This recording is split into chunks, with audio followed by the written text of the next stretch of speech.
Good evening, everybody. Thank you all for taking the time to watching this very live stream, this podcast. And as you know, we are part two to finish off the podcast with nobody other than the Fitness Hutch. So, welcome to part two, Hutch. Yep, your insignia. Hey, man, how you doing? Very good. Yes. So here we are, part two. So we've covered a lot from part one. We got through the prison stuff and the army days, and then before we finished part one, we only just started the coverage on the residential care. So we got one part covered where a teenager was tested positive for drug substance, but yet you'd been dealing not just with that, but all kinds of things in the residential home for children. So please, Hutch, could you share your insight regarding what it was like working in the children's residential care and all the things you've dealt with?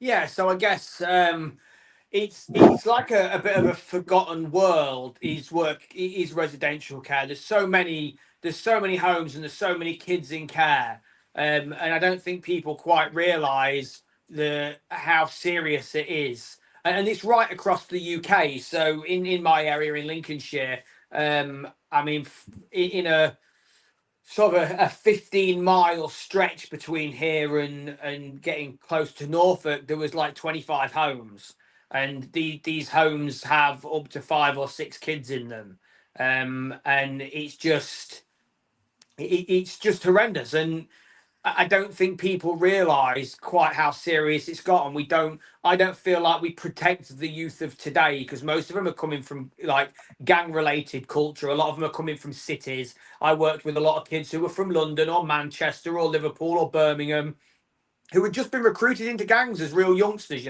We had kids as young as 11 coming through who were part of the gang scene.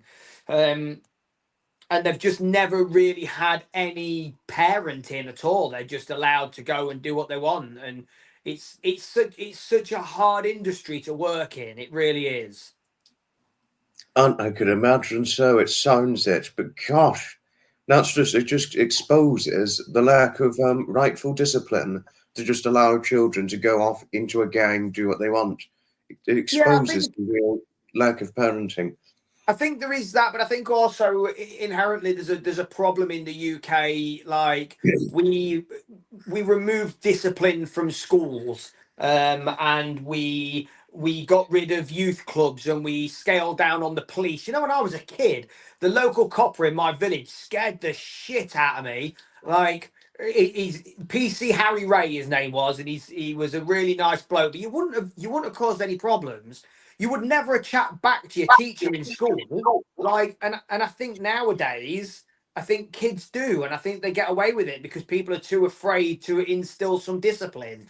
And I do think we need to bring discipline back to young people, but I also think we need to bring back youth clubs and communal spaces for young people, and you don't get that now. You don't get detached youth work like you used to. They're just shipped off into children's homes until they turn 18, and then they're left to go out and be out in the big wide world. And it's hard. Doesn't work in a way. It really doesn't work. It doesn't work It doesn't well. work. No, absolutely, it doesn't work. And for some young people, it does. Some young people go into residential homes and they have a positive time, but most of them are just trying to run away all the time. I mean, I could tell you 100 stories. I could sit here and tell you stories from residential home all night. I don't think we'd have time for 100 stories because we're on a time limit, but do share one or two good Yeah, or interesting residential stories. so we used to have these two girls who were from London. They were from a similar area. They come to us separately, but they soon realised that they were from the same area in London. And this was at home. This was at our home. Are you okay? Oh, yes. Yeah, okay. So it was a home in the middle of the countryside in rural Lincolnshire. It was just a house in the middle of nowhere. And the social worker couldn't understand it because, like, if you walked for 45 minutes from this house, you would get to the nearest town. Obviously, where they were from in London, if you walked for 45 minutes, you had gone through 3 boroughs. They didn't necessarily understand the sheer size of the countryside. So these kids would go missing, and they'd be like missing for 20 minutes, and they'd go, oh, the social workers would be like, oh, they could be anywhere. It's like, not in 20 minutes they couldn't. The likelihood is they're still in that field somewhere trying to yonk through the wood. But these girls, they could get from the house in the middle of the countryside in Lincolnshire to London in under 4 hours with no money and no transport. Wow. That's how resourceful these kids are. They would walk to the local town. They would stand at the traffic lights until they found a car that pulled up that had either got a single male in it or a couple who looked friendly. And then they would try and get in the car and say, we was kidnapped, we've been brought, we need to get to the train station. And 90% of the time, someone would take them to the train station in Peterborough. And then they would jump the train from Peterborough to London. And they wouldn't get a ticket, they would just get on it and they would be back. I mean, they could be back there in 2.5 hours with no money and no one to take them. Wow. The resourcefulness of these young people, because they've had to grow up doing stuff like that. Like that's what they've done all their lives, and it was unbelievable how resourceful and how smart they were. Oh, it well and truly sounds it. It really well and truly sounds it. This is what happens. The problem if you've been brought up in gang culture, you're just ever so resourceful to the point where you can outwit smart brains. Yeah, absolutely. I just want to say hi to Market Garden. She's one of our avid watchers. So I've just seen that she's in. So thank you for joining. And thank you to everyone who's joined, all Foxy's faithfuls as well. It's always nice to be here. It's always a pleasure to be on with you, Foxy. You're such a great bloke, and you're a great interview. I really enjoyed last time. Thank you. And yes, I can see Market. Hi, Market. Yes, no, I've often seen her in your chat alongside Juliet, Outer Limits, Lindy. We haven't seen Jacqueline in a great while. The Scots lady in America. No, you've got a good following, Hutch. Yeah, we try. So yeah, I guess one of my biggest problems with residential care, so the home that I was in at the time was a private home. Most of them are privately owned. They're not council owned. Okay. And this home, they were charging the council £5,000 a week per young person in the house. And this house had 5 young people. So 25 grand a week for one house, and the company had 5 houses just in Lincolnshire. So the amount of money it was costing the local authorities to house these kids was astronomical. And fiscally astronomical is how one could so describe it. Absolutely. But then when we got our allowance for the young people every week out of that 25,000, and I know they've got to pay wages and such, but out of that 25,000, we took out £650, and that was for food, clothing, toiletries, activities. That was it. That was all we got for these young people, for 5 young people in a home. And meanwhile, they had a head office in the richest town in the local area. All the area managers were driving brand new BMWs. The owner had at the time the Peugeot RCZ, like it was the new sports car that was out at the time. So they were absolutely raking it in, and these young people were just being left with nothing. It's tragic, and they're just allowed to do it. The councils pay it. That is just that's disgusting in a way. I mean, I'm shocked. I'm shocked they're allowed to do it, and yet do it just for a lack of help towards the young people. Yeah, shocking.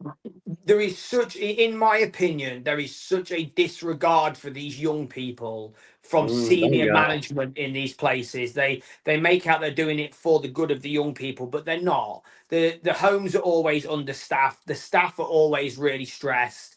The young people are really not. It's not they're not looked after. They have food and they have clothes and they get support, but they could do so much more. They could double the amount of money. The companies could double the amount of money they put into these homes and still make a huge profit and have a huge impact on the young people as well. Oh, absolutely, completely big time. They should, invest more into really helping them and reform them from gang culture, what have you. Yeah. But that being said, I loved the job to an extent. Like the hours were long and it was hard and it was tiring. But working with young people is, I found that I had a passion for it and I found that I was very good at it. I don't know if it's because I'm on an intellectual level with most of them.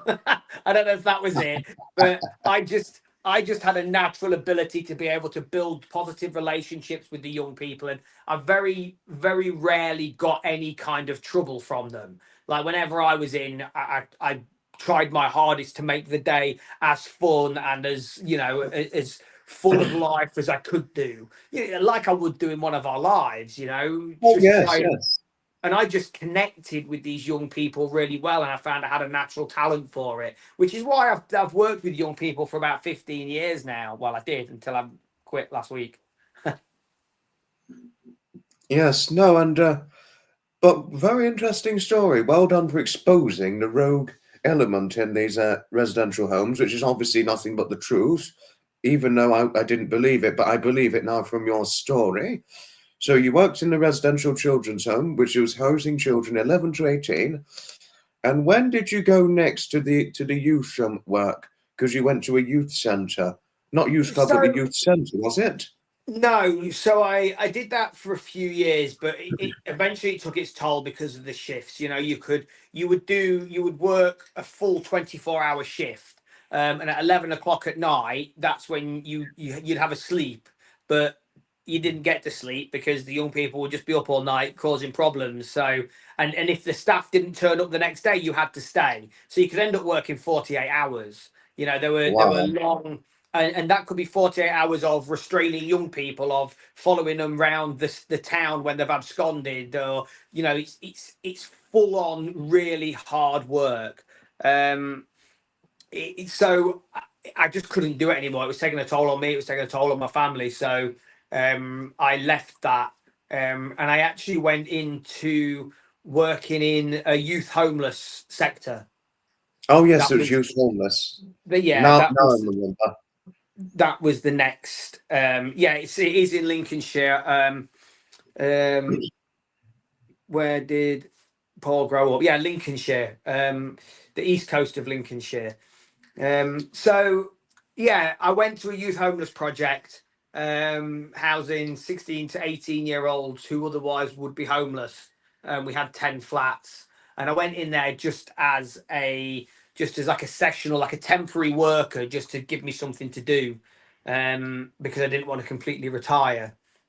And yeah, I guess I had a really good connection with young people, and I was really good at it. And the company I was working for, the house I went into, or the project I went into, when I took it on, it was terrible.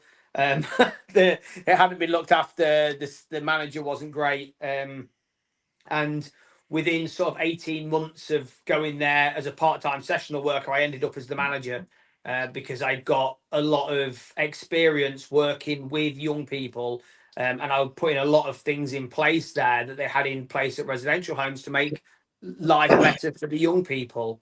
And I loved that job. The young people were a lot more stable than they were in residential homes. They weren't as complex. So when we talk about working with young people with challenging behavior, you categorize them in four levels. They can be general needs. There can be, let me remember, general needs, high needs, complex needs, or intensive needs. Um, and we was working with up to complex needs. We weren't working with intensive needs, and that's before they go to residential. Well, once they go to residential, they go past intensive needs, then they go to residential. So there's a scale. And the project I was working at, we did up to complex needs. So they were, they had substance misuse issues, or they would occasionally get angry, but you didn't. There was a zero contact policy, so there was never any restraint. Whereas in resi homes, you could be restraining 2 or 3 times a day. So it was a little bit more relaxed, and you could get better outcomes with them young people. You could help them move on successfully, and they would live, good lives. And I think that appealed to me lots more. Wow, gosh, it's a lot you've gone through. And certainly the 4 levels of needs those young people and children were needing. But wow. But what I did want to say, Hutch, is Market Garden said what you did was commendable. It's well and truly commendable. So well done.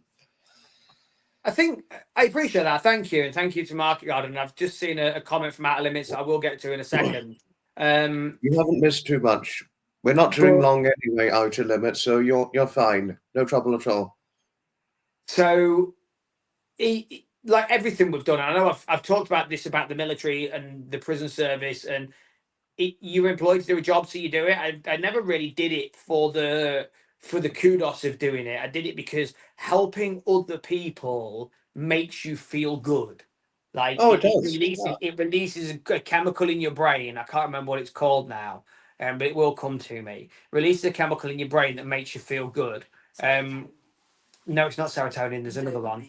Yeah. So I enjoyed that, and I still enjoy helping people now. But again, the problem is that when I was at shop floor level, it was okay. Once you get to management level, it's all about and endorphins. Yeah.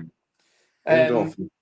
So Thanks, when you get to a certain level within management, it stops becoming about the outcomes of the young people and starts becoming about targets and money, and I hate that. I find that so difficult. So that's why I had to stop doing that, really. But with regards to it, wasn't so there wasn't necessarily any physical disabilities. They weren't like disabled or any. They would have mental health issues. Most of them were neurodiverse in some way. There was definitely mental health issues, but physically they weren't very often physical. Sometimes they would be within the criminal justice system. We took quite a few kids that come straight out of prison and didn't have anywhere to go, so they would come and stay with us. But you tended to find they were pretty good. They were normally well-behaved kids once they come out of prison. There's a difference for prison for children. It's called juvenile, I think it's called. YOI, Young Offenders Institutes. Oh, Young Offenders Institute. Yeah, YOI. So if you see when a prison is HMP, it's Her Majesty's or His Majesty's prison now. So it'll either be HMP or HMP YOI, and the YOI stands for Young Offenders Institute. Maureen saying it sounds like a very emotionally rewarding job. What you went through. It really is. So I'm going to tell a story. I love this story, by the way. I was at home one night, and we had a girl coming in quite late. She was 15. She was coming from an abusive family. Her dad was I'm not going to use the words, but not a very nice man towards children. So she was coming into our home, and she got to the house and she didn't want to come in. I'll call her Sarah. That wasn't her name, but it's easier. And she didn't want to come in, so I sat outside with her for hours. Sat outside with her for hours outside the house on the step at the garage, talking to her, reassuring her, letting her know what we did and how we worked, and everything that we did. And it took me about 3 or 4 hours to get her to come in, and she did come in, and she stayed with us till she was 18, and we worked with her until she was 18, and she was quite a prolific self-harmer. I had to facilitate journeys back to her hometown to have visitation with her parents, and it was an emotional roller coaster. You would have great days with her, and you'd have awful days with her. And the day she left, when she was 18, she wrote me a card to say thank you for everything that I had done. And she had cited the first night. She said, "I remember my first night at the house when you sat with me for hours and reassured me, and I was so scared, but I felt so good coming inside because of you telling me what it was going to be like." And do you know what? That stuck with me. Like, that she had remembered that over a 3-year stay. That was the one thing that had stayed with her about what we had done, and things like that. That means so much to you when you work in that kind of industry. Just knowing you've made a difference to someone's life. Well done her for writing you a thank you letter. Speaking of that, I was taught to write thank you letters to my teachers at the end of the school year. It means so much to people that work with young people. It means so much. We don't do it for the praise, but when someone thanks you and Oh recognizes the yeah. hard work that you're putting in, because you don't always see it. And I'm going to tell you another story in a minute where you don't see it, but I'm just going to have a look at this question. It's a question for Paul. Without clearly identifying of the individual, what has been your greatest success? I think it was that one, Out of Limits. I think that was the greatest thing with I know you said her name then, but like turning her life around, and seeing that. And there was another girl um who, this was when I was working in youth homeless. She had had a serious attempt at taking her own life at one point. um She'd been through so much trauma, and she was a really difficult kid, and it was quite an upsetting story, her background. And she'd come to stay with us, and we got her through to an independence place, and off she went. And you know, didn't really see or hear anything of her until a couple of years later, when I was buying some I can't remember what I was buying, but I was in B&Q in my local town, and she was serving in there, and she recognized me and started Wow. telling me all about how well she was doing, how she met a guy and they got a son, and like she just had this huge success story. And I remember thinking that, like, to me, she was a young person we worked with, and she moved on. And once they move on, you don't tend to think about it because there's more kids coming through. But to Yeah, yeah, them, imaginably. the difference you've made to them in their life, they'll probably remember that forever. Oh yes, it's something one can never forget. Even Outer Limits made a point. Even if you make a big difference to just the one, it makes all the difference. Thank you for all who do make those small differences. And a lot of the time, it's really hard because people think about the bigger picture, but it's about making the differences to the individual on the day, the little things that you do. You're going to have bad days, but you're also going to have good days, and it's about improving the quality of the life at the time. You know, Oh yes, it's the completely. work you do every day. It builds up, and it is a difficult job. I remember taking a girl once. It was she was from near Birmingham, and she was going to have a day visit with her family and go to the fair, but she had to be escorted, had to be one to one. So I took her, and when we got outside in the morning to use the unit car, the car wouldn't start. The unit car had died, Oh dear. and I ended up taking her in my own car. So we got authorization because you're not supposed to. You're not supposed to use your own vehicle. But I had the insurance. We got authorization from senior management. So I used my own car, took her all the way there. We had a great day. She'd thanked me. We come back, got her in the house, and she walked in the house, went upstairs, got changed, put her makeup on, and absconded. And as she come down the stairs, she just looked at me. She went, "I'm so sorry. I'm so sorry," because we'd had such a good day. And then she just went and threw it back in our face. Went off wandering, and we ended up following around the town for like 5 hours through the night. And times like that, you just think, all that effort, all that nice stuff that I've done for that young person, and she's just thrown it straight back in my face. So you take the rough with the smooth.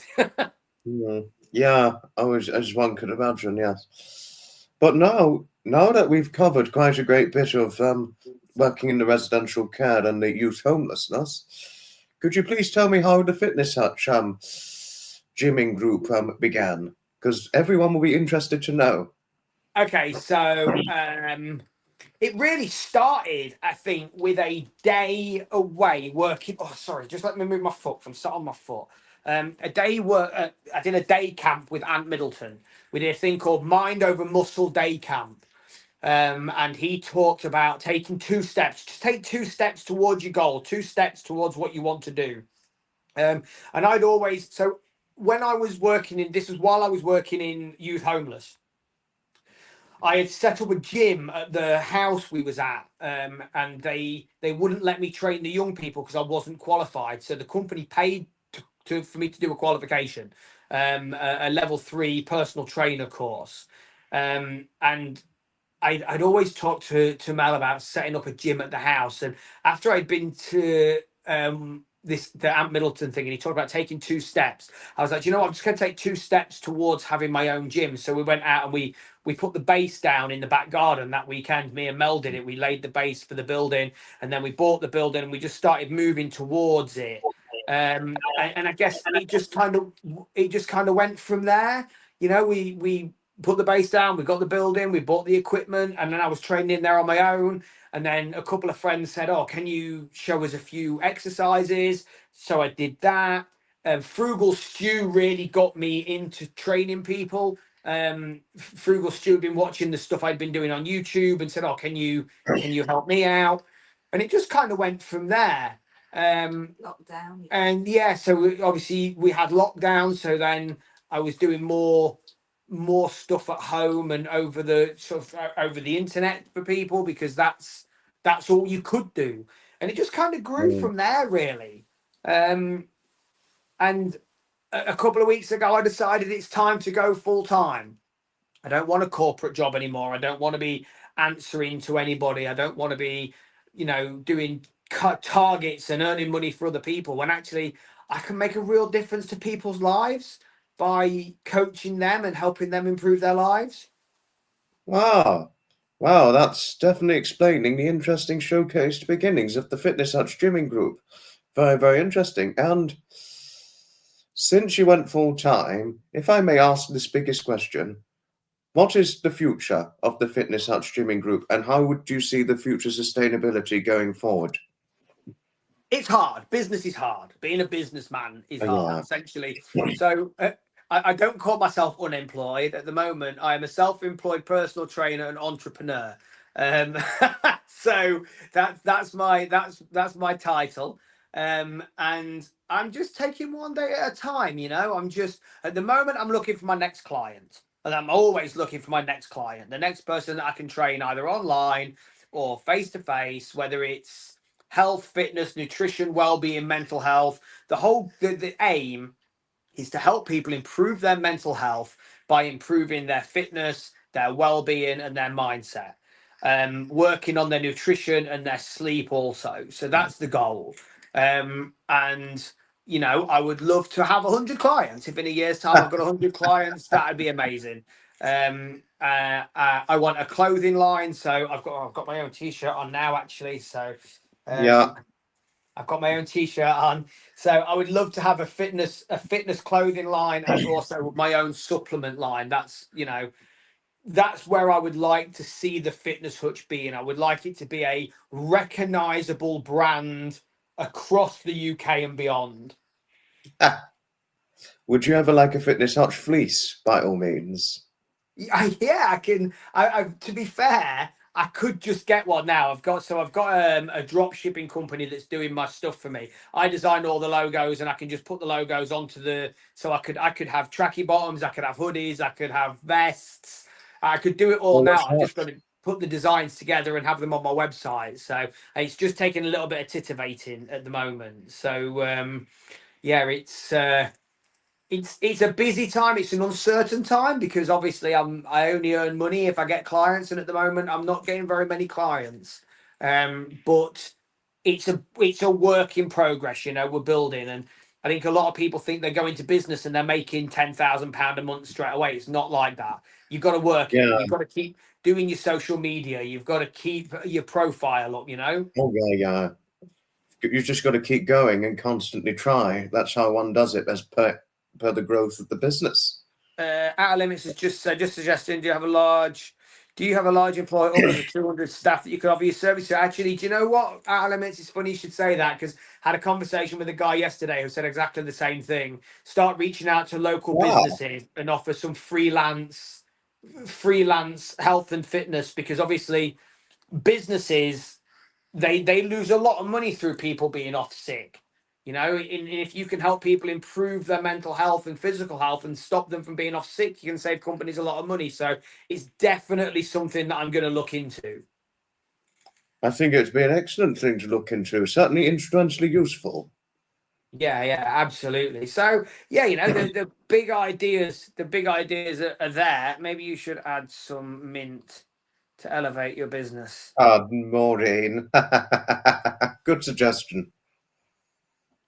Mint? I don't know. I'm a bit confused with that. What? Oh, Maureen, you've confused Hutch, but please explain your referral. Yeah. It doesn't take much. It doesn't take much. If anyone has any questions for Hutch, please put it in capital letters. Yeah, please do put it in capital letters. And you can always reach out to me. I've got a YouTube channel, don't forget, Foxy, the Fitness Hutch YouTube Yes, channel. do subscribe to Hutch's channel if you're not familiar. We're growing. We're growing. And yes, but interesting hearing the future sustainability of the Fitness Hutch business. And one more question regarding the business, and then we're going to finish things off because we've covered all of the residential and youth homelessness that we needed to talk about, and we've spoken of the business and how its showcase beginning started and everything. And if I may ask, if you get any larger business-wise, what are you hoping to expand on next in the future?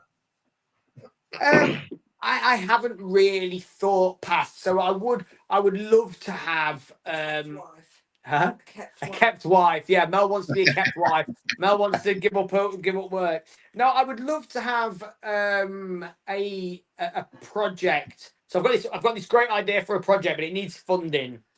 And I would like to have like a community project where people who can't afford or struggle to access health and fitness and nutrition advice, because it's expensive. It's not cheap to do one-to-one stuff. But I would love it where people who can't access it can come and access it for free, and kind of work with people who would normally charge a lot of money for these services, and then make that financially viable by using the same project to host corporate events, which is where the profit would come from. So, maybe certain nights of the week and some days would be allocated to a community project, and then you would do like weekends away for corporate where you get like 20 or so people coming from an organization.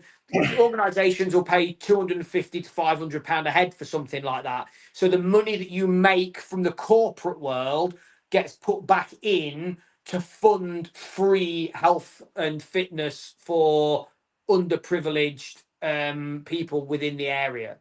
But it's a huge undertaking, and at this point, I don't have the capacity to set something like that up. Very good answer. I think that's a fantastic answer. Well shared. And finally, one more thing I'd like you to say, Hutch. Now, and I'll run it through before you share your piece. What advice do you have for all gym businesses, either starting up or highly successful? What advice would you like to give them before we finish? I tell you what, I'll answer that in a minute. I just want to get to this thing. I see that thing about mint is something to do with Meghan Markle. I apologize for ignorance. Narcissist. I know nothing about the royals. I know nothing about Meghan Markle or Prince William or whatever his name is. I don't know about them people. So I apologize for not getting the reference. We stay away from royals, we stay away from politics, and we stay away from religion because it drives me insane. And it can attract trolling, couldn't it? Yeah, I think the advice I would give to it, if someone was setting up something now, is get some experience.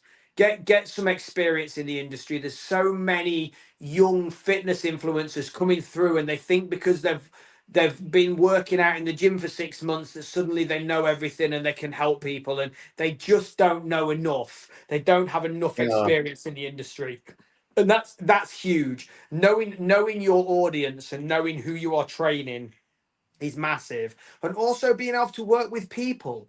Like, I've worked with people all my life, and I've got an abundance of confidence, and I can talk to anyone no matter what. I mean, you think how many different mood types that I've worked with in my time in the prison service and in the residential homes, and I can work with pretty much anyone. And be able to effectively communicate. And I think that's huge. You've got to be able to effectively communicate in any role, especially if it's a role where you're working with people that you've got to try and get through to. A lot of people I work with probably they come to the gym and they don't really want to exercise because it's hard, and you have to try and get that out of them, and you can't just shout and yell at them like the army would. You've got to try and get the best out of them, otherwise they won't keep coming back. Yeah, no, very good point. Outer Limits has something to say before we go. Yeah. Okay, let me have a look. So, doesn't the NHS prescribe fitness? Yes, I believe they do. Again, it's something I'm going to look into, but there's a lot of red tape, a lot lot of hoops you have to jump through to be able to work with NHS patients. But it's on my list of things I want to look into locally, and also if you can associate with a big employer and use their in-house facilities, you might be able to persuade them to donate. Yeah, absolutely. With the big project, the big project is there. But at the moment, I'm on week 3 of being a self-employed PT and entrepreneur. So I'm taking a bit of time. I'm hoping that come next year, there's going to be some huge projects set up, and the Fitness Hutch is going to be global. I would like it to be global. So watch this space. Don't forget to follow me across all social medias. If you want anything other than YouTube, I'm also on Instagram and Facebook and TikTok. Weirdly, I don't know if anyone actually uses TikTok, but I am on there. Hope you can take this as a compliment. I hope you can take this as a compliment, but you have huge hands. Is it just the camera? If not, with your fitness background. Yeah, it's the camera. It's just I'm miles away. So if I come here, look, my hands aren't that big. Or maybe they are. I don't know. Mine are nothing but small. Look at mine. It's weird because the camera's pointing down. I'm low, so that's where it would be at a level, but it's too high. So the camera's pointing down at me, so it looks like I'm like reaching up towards the camera like that. Sorry. I think it's fair to say you've got bigger hands than I've got, Hutch. Mine are nothing but small. And I'm shit at arm wrestling, by the way. Like, even I'm pretty strong and I can lift a lot. I can't get the technique of arm wrestling. I've never been able to arm wrestle. Never. Yeah. I reckon you could beat me in an arm wrestle, Foxy. No, I don't, because look, I'm not a big guy. Small hands, small arms, nothing but. Shall we have a virtual arm wrestle and see how it I reckon you'd win. I don't even know if I can work it out on the camera where to do it. I think you'll win more likely because you're stronger than I, and plus you're heavier, so I think that's more likely. Is the camera? Just think what else could be enlarged. My biceps. I've hardly got any, but limits. You are cheeky. Copyright wants the camera. Hey Anthony, I hope you're well. So yeah, that's where we're at, Foxy. We've got to this point. The business is not thriving, but it's doing what I want it to do at this point in time. That makes perfect sense. But Hutch, we're going to finish things off because obviously I don't want to hold you up too much longer. But thank you for sharing all that we were going to do, and actually it took a lot less time than we'd expected. So it was my pleasure having you on board. And honestly, this podcast is probably got to be one of the most interesting. So thank you for the part 1 and the second and final part 2. But don't go yet because when we finish, we're going to talk a little bit privately and then we'll go about and do our stuff. So thank you, everybody, for taking the time in watching this podcast of Hutch and I. Part 2, the second and final part. And now we're done for the podcast. And tomorrow it's Rick Paul. But in case anything happens, you will all be notified. Thank you very much to everyone that's watched. Thank you to everyone who continues to support Foxy. Genuine guy. I've got so much time for you, Foxy. You're an amazing interviewer, but you're also such a nice guy. You're so down to earth, and I know that you have this huge following of people who see that. And you've only got big things in the future. So it's been a pleasure to come on. And don't forget, guys, the Fitness Hutch on YouTube. You can always give me a subscribe, and you can keep up to date with everything that we're doing in the future. Thank you. And as Hutch would say, achieve your goals and choose life. Thank you all for watching.